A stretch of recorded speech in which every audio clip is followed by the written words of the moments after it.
শিব পুরাণে ভগবান শিব দেবী পার্বতীকে তার কালো ত্বকের জন্য উপহাস করার পরে তিনি একটি ফর্সা বর্ণ পাওয়ার জন্য তার তপস্যা শুরু করেন। তিনি শেষ পর্যন্ত তার কালো চামড়া ঝেড়ে ফেলেন। সেখান থেকে তিনি অন্ধকার দেবী কৌশিকী রূপে আবির্ভূত হন, রাক্ষসদের হত্যা করেন এবং আবার ফর্সা হয়ে শিবের কাছে ফিরে যান। সেই মতন দেবী দুর্গার কোষ থেকে দেবী কৌশিকী উৎপত্তি হয়। দেবী কৌশিকী এরপর শম্ভু ও নিঃশম্ভুকে বধ করেন। এই দিনটি ছিল অমাবস্যার তিথি। দেবী কৌশিকী শম্ভু ও নিঃশম্ভুকে বধ করে দেবকুলকে রক্ষা করেছিল, তাই এই অমাবস্যা কৌশিকী অমাবস্যা নামে পরিচিত। আর এই দিনটিকে স্বর্গ ও নরকের দরজা মুহূর্তের জন্য খুলে যায়। ভাদ্র মাসের অমাবস্যার তিথিতে প্রতি বছর কৌশিকী অমাবস্যা পালিত হয়। দেবী কৌশিকীর নাম অনুসারে এই দিনটিকে কৌশিকী অমাবস্যা নামে পরিচিত। তন্ত্র সাধকদের কাছে বিশেষ করে কৌশিকী অমাবস্যা অত্যন্ত মাহাত্ম্যপূর্ণ। প্রচলিত বিশ্বাস, এই দিনে আদ্যাশক্তি মহামায়ার আরাধনা করলে দেবী অশেষ কৃপা লাভ করা যায়। তারাপীঠে সাধক বামাক্ষেপা কৌশিকী অমাবস্যাতে সাধনা লাভ করে সিদ্ধি লাভ করেছিল। এই তিথিতে তারাপীঠে সারা রাত ধরে মায়ের বিশেষ পূজা করা হয়। হিন্দু ধর্মে ছাড়াও পাশাপাশি বৌদ্ধ ধর্মে কৌশিকী অমাবস্যার বিশেষ একটি মাহাত্ম্য রয়েছে।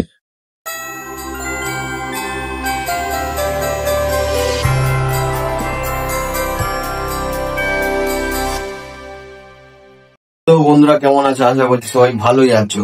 আর আমরা চলে এলাম সেকেন্ড পার্টে, 2 নম্বর পার্টে চলে এলাম।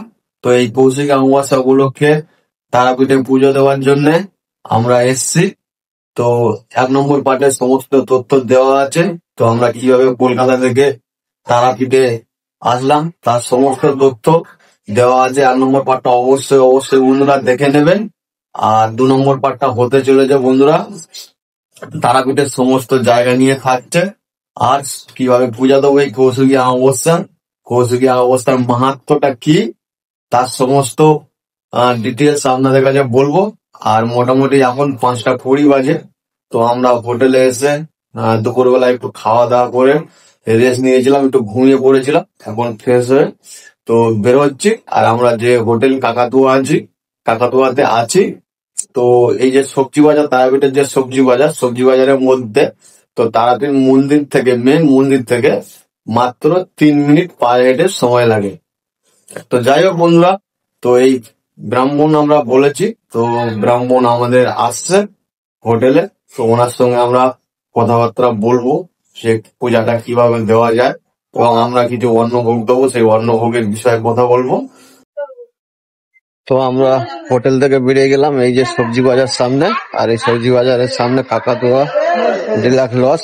তো এইখান থেকে আমরা পায়ে হেঁটে যাচ্ছি, 2-3 মিনিট লাগবে। আর এখন যাব মন্দিরের সামনে।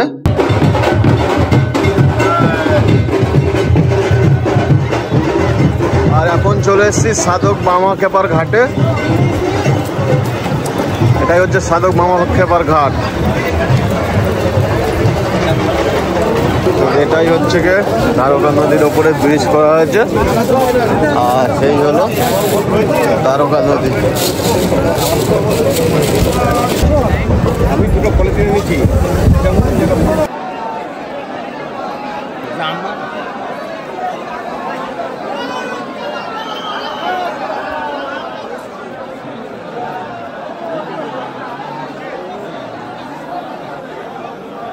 মায়ের মন্দিরে এখন ঢুকে গেছি।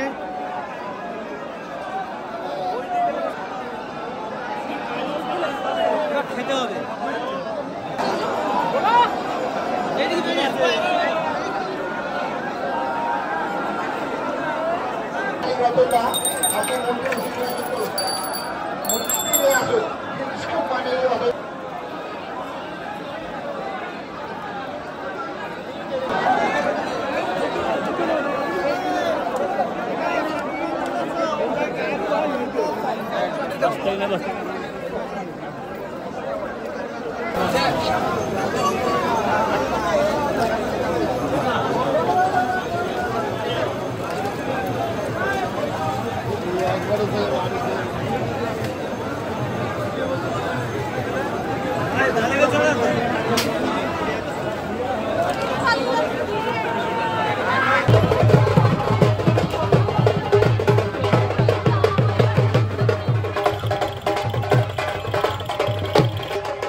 আগামীকাল কৌশিকী অমাবস্যা উপলক্ষে তারাপীঠে বন্ধুরা এসছিলাম।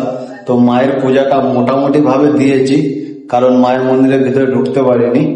আর মায়ের মন্দিরের যে সামনে যে চাতালটা আছে, তো চাতালে বসে মায়ের পূজাটা খুব ভালোভাবে দিয়েছি। তার কারণ হলো যে জেনারেল লাইন যেগুলো ছিল, তো প্রচুর পরিমাণে লাইন পড়েছে। তো সেই লাইন তো যাচ্ছেই না। মোটামুটি আপনি যদি লাইনে দাঁড়ান কয়েক ঘন্টা ধরে লাইন, তাও এগোচ্ছে না, মোটামুটি অল্প এগোচ্ছে। এছাড়াও ভিআইপি লাইন ছিল, যেমন 500 টাকার লাইন, 2000 টাকার লাইন, মোটামুটি 3000 টাকার লাইন। তো এই টাকাগুলো আপনি যদি দিয়ে পে করতে পারেন, তো তাহলে মোটামুটি আপনাকে মায়ের মন্দিরে যাবে। আর 500 টাকার লাইন তো ঢোকাবে না মায়ের মন্দিরে, মায়ের মন্দিরের খানিকটা গিয়ে সামনে থেকে বার করে দেবে। আর 2000 টাকা দিলে তাও মোটামুটি মায়ের মন্দিরের সামনের দিকে ঘাট ধাক্কা দিয়ে বার করে দেবে। তো মোটামুটি টাকা দিয়েও মায়ের কাছে যাওয়ার কোনো অবস্থা নেই, এতটা অবস্থা খারাপ হয়ে গেছিল যে টাকা ব্যয় করে অনেকে যারা পূজা দিতে যাচ্ছিল তাদের তো সামনে গিয়ে বার করে দিচ্ছিল, মানে অসভ্যর মতো সব ব্যবহার করছিল। আর যাই হোক, আরো অনেক কিছু তথ্য আছে, সেগুলো আপনাদের কাছে আরো শেয়ার করতে যাই না।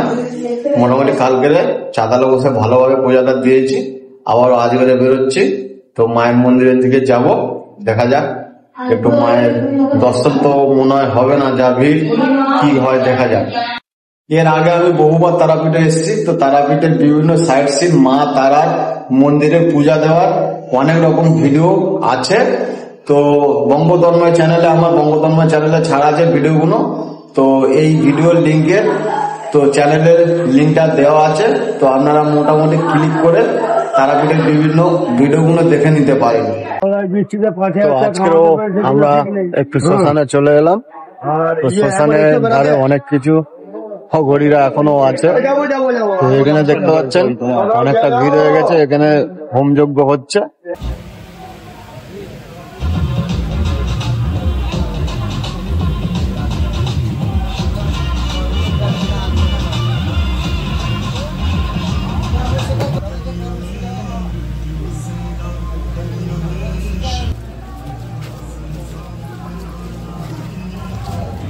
আগামীকাল এইখানে পা দেওয়ার মতন জায়গা ছিল না, তার কিছু কিছু চিত্র আপনাদেরকে দেখিয়েছি, আপনারা দেখেছেন। এখানে এতটা অবস্থা খারাপ ছিল যে পা রাখার মতন জায়গা ছিল না। কি বলবো আর? হ্যাঁ, কিছু বলার নেই। তো এটাই হলো শ্মশান। কালকে শ্মশানটা ভালোভাবে দেখাতে পারিনি, আজকে ঢুকবো ভিতরে।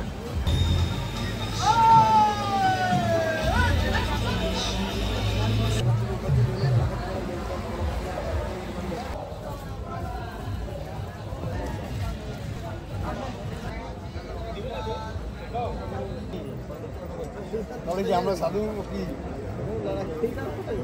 হলো শ্মশান, শ্মশান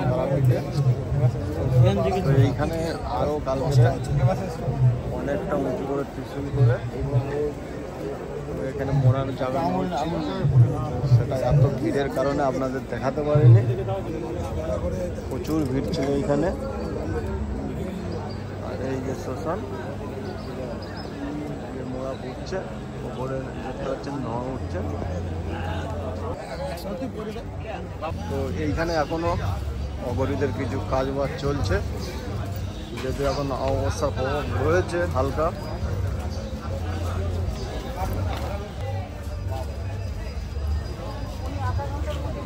দোকান দিয়ে জল নিয়ে আসছে, ঠান্ডা জল।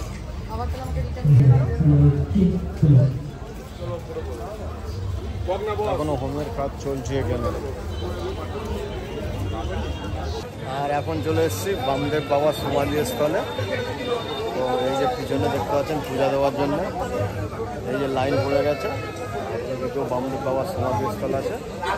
এইখানে কালকের যে পরিমাণে ভিড় ছিল, যেহেতু অবস্থাটা কেটে গিয়েছে, তার জন্য ভিড়টা একটু কমে গেছে, অনেকটাই ভিড় কমে গেছে। তো দেখতে পাচ্ছেন কতটা ভিড় পড়ে গেছে। আর খবরের যে রিপোর্টার চ্যানেলের লোকও এসে গেছে, দেখতে পাচ্ছেন।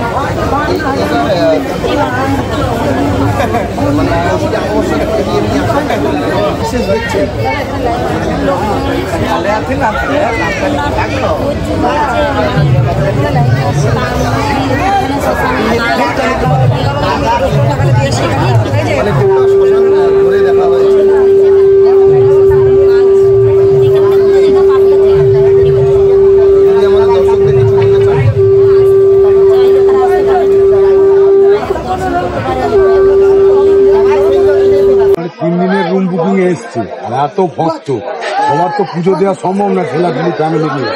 এখনো ভক্ত সব যা আছে এখনো মানে আঁকা এখনো হয়নি, তারাপীঠ এখনো ভর্তি আছে। মানে অমাবস্যার তিথি থেকে কি এখন ভিড় একটু কমেছে? হ্যাঁ, একটু তো কমেছে। কি দেখছেন বাকি যে ভক্তদের মধ্যে কি আবেগ রয়েছে? এখনো মায়ের পুজো দেবো, দর্শন করবো, সেই আবেগ তো থাকবে। যারা দর্শন করতে পারেন, সবার তো টাকা পয়সা নেই, 2000 টাকার লাইন, 500 টাকার লাইন, নর্মাল লাইনগুলো যারা আছে আমরা সেগুলো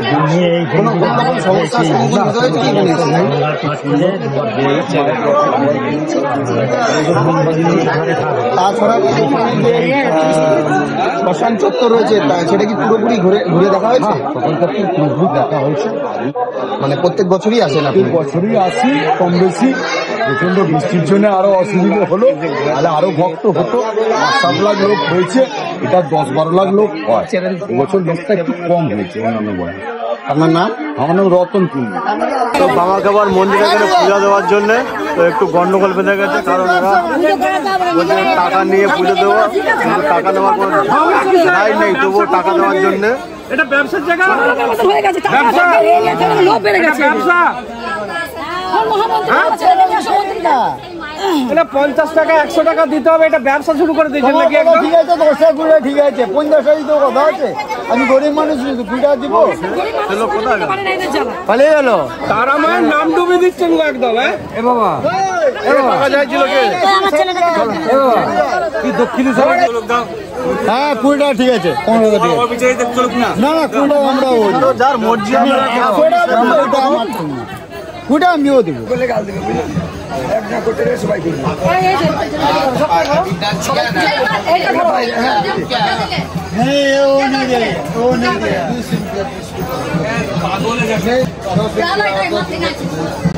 उसका पेट का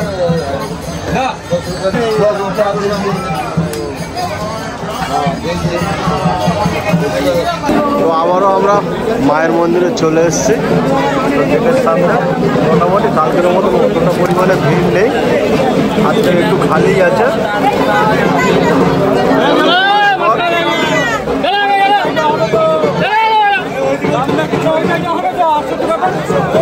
চলো জ্যাকেটও ঢুকলে বলো।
তো বন্ধুরা কৌশিকগাঁও অবস্থা শেষ।